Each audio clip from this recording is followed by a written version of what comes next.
రాష్ట్రంలో intermediate SSC విద్యార్థులకు పరీక్ష ప్రారంభం తర్వాత 5 నిమిషాల వరకు ఎగ్జామ్ హాల్లోకి అనుమతి ఉంటుందన్నారు ప్రభుత్వ ప్రధాన కార్యదర్శి కె రామకృష్ణారావు. ఈ నెల 25 నుంచి ఇంటర్, మార్చి 14 నుంచి 10వ తరగతి పరీక్షలు ప్రారంభమవుతాయని, ఎలాంటి అవకతవకలు కలగకుండా పకడ్బందీగా పరీక్షలు నిర్వహించాలని అధికారులను ఆదేశించారు సీఎస్. పరీక్షల నిర్వహణపై అధికారులతో వీడియో కాన్ఫరెన్స్ నిర్వహించారు సీఎస్. ప్రతి పరీక్షా కేంద్రం దగ్గర పటిష్ట పోలీసు బందోబస్తు ఏర్పాటు చేయాలని ఆదేశించారు. వివాదాస్పద కేంద్రాలపై ప్రత్యేక దృష్టి సారించాలని సూచించారు.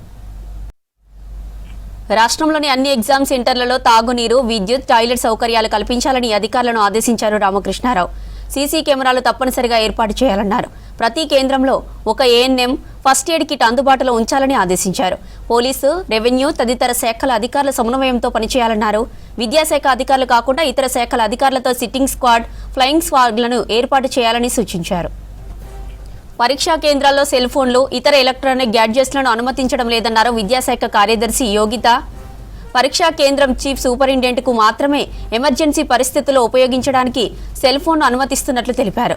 ప్రతి సెంటర్ దగ్గర మొదటిసారి క్లాక్ రూమ్లను ఏర్పాటు చేస్తున్నట్టు చెప్పారు. ప్రతి పరీక్షా పత్న ప్రత్యేకంగా క్యూఆర్ కోడ్, సీరియల్ నంబర్ ఉంటుందని, పరీక్ష ప్రారంభానికి 15 నిమిషాల ముందు మాత్రమే ప్రశ్నాపత్రాలను ఓపెన్ చేయాలని స్పష్టం చేశారు. ఏ పరీక్షా కేంద్రంలోనైనా అవకతవకలకు పాల్పడితే సంబంధిత అధికారులు, సిబ్బందిపై కఠిన చర్యలు తీసుకుంటామని హెచ్చరించారు.